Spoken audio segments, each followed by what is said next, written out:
Good morning, everyone. I'm noticing that we may be spending a little bit of time here utilizing this remote learning or digital learning platforms.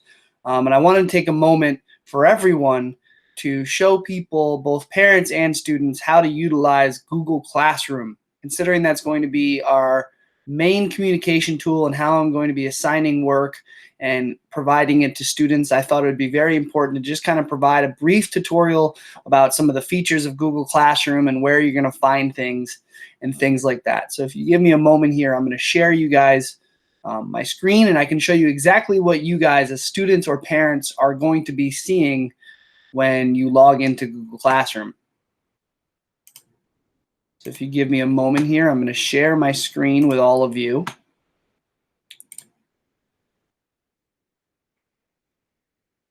Okay, and now you guys should be able to see my screen. So what I'm going to do is I'm going to go over to one of my actual classrooms. I've added myself as a student here.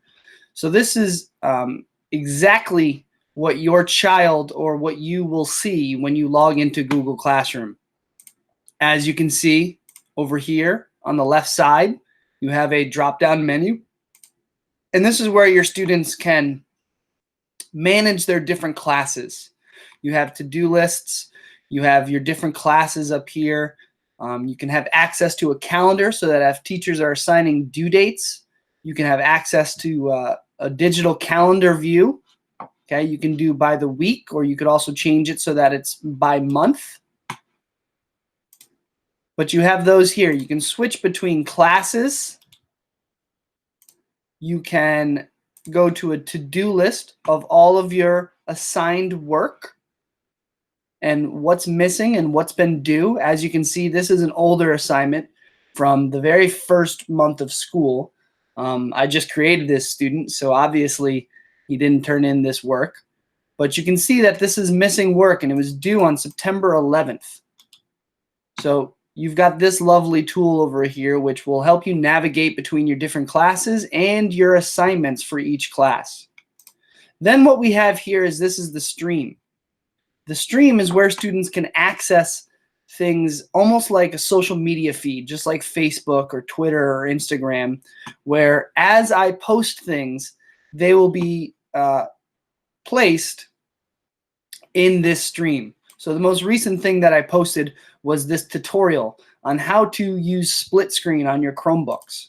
So if you were to click on that link, you would see this show up. And you can see that this tutorial was posted by me at 9:15 a.m.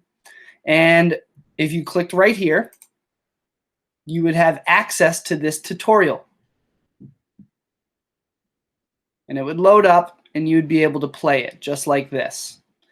And now this would be the same exact thing for any other sort of assignment. If I included a Google document or a slide or a YouTube video or whatever, all of those things would be placed right here.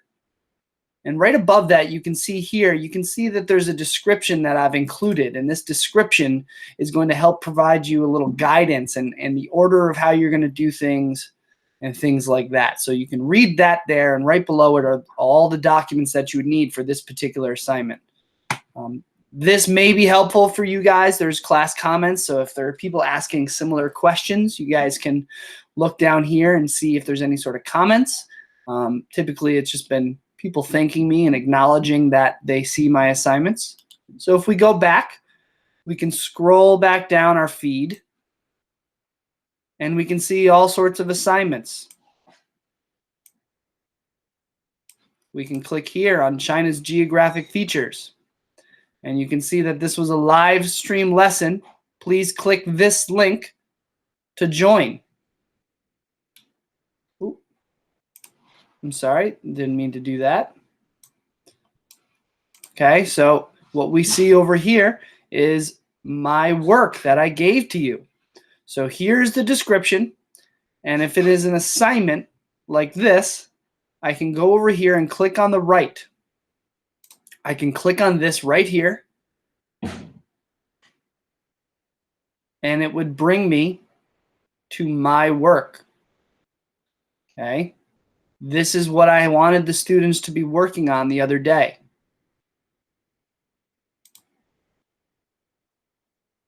So While I'm doing this assignment, I can go through, I can answer questions. This is my document. So I can say that trade was affecting people, whatever it may be. I can answer these questions. I can type right here. I can do anything that I typically could do within Google Documents because I clicked this right here. Okay, so I could go through, I could work on this, find all of my answers. Then, when I'm done, over here on the right, we have the turn in button and the share button. So if I'm working with someone else, I can share this with people, but this is typically not what I want to be pressing. I don't need to press share. When I'm done with an assignment, I want to turn in. Okay, so we press turn in, and it's going to bring us back to Google Classroom. Over here, I'm allowed to talk with my teacher. You can talk with me and leave me private comments like, I was a little confused on question number 4. Maybe you could help me with it.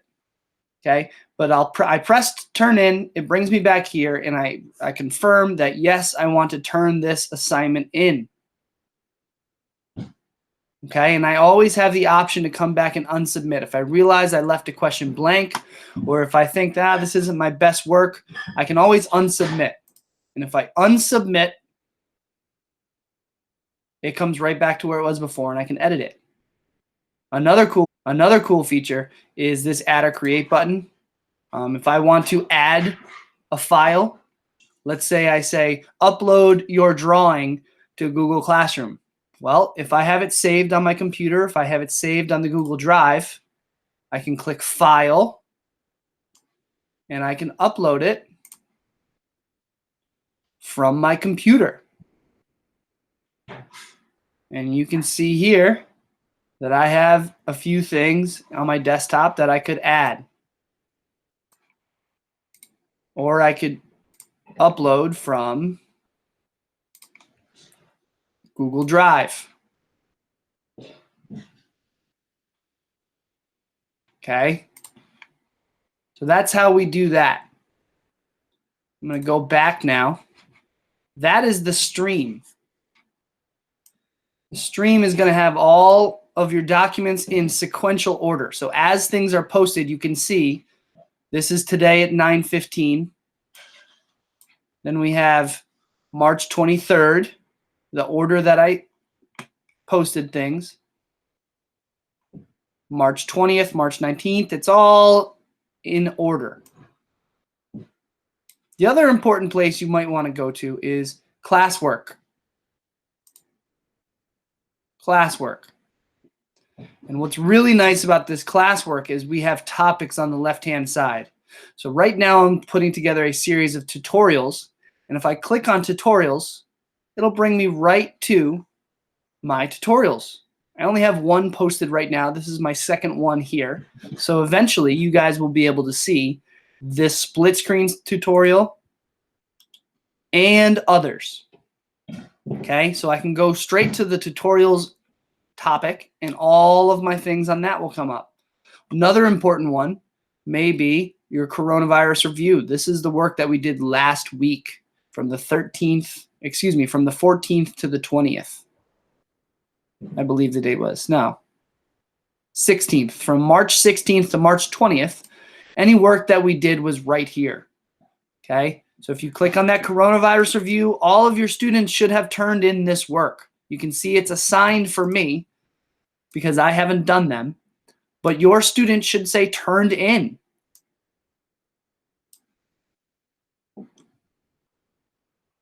These are all the assignments that I posted last week for your student. We also have some work this week. Or we could go to all topics and view everything in one shot. So this is kind of where you can break things down. I'm trying to keep things a little more organized for you. Another thing that you could do is, I currently don't have it, but some of your teachers may. I have not been assigning due dates. We've had issues with connectivity and students understanding this new platform, so I haven't assigned any due dates. But if you once more, if you click view your work, you can view everything that you are supposed to have turned in for this class. You can see due dates. You can see if it's been assigned, and if it's turned in, you would have a turn in button. Okay, so you have returned with a grade, missing, which means you haven't turned it in and it was due, and you have assigned. So you should have all of these or most of these filled in. You can see if you scroll down here, I have one missing assignment because this one had a due date. Okay, so there are lots of different filters for that, and I can always just go back. Okay, and always just go back, and this brings you always back to your stream. That is my basic overview of Google Classroom as a student or as a parent. If anyone has any other questions about how to manage Google Classroom, please feel free to give me an email. We're always available during school hours, and we're happy to help parents and students in any way that we can. So thanks for tuning in, and look forward to more tutorials like this.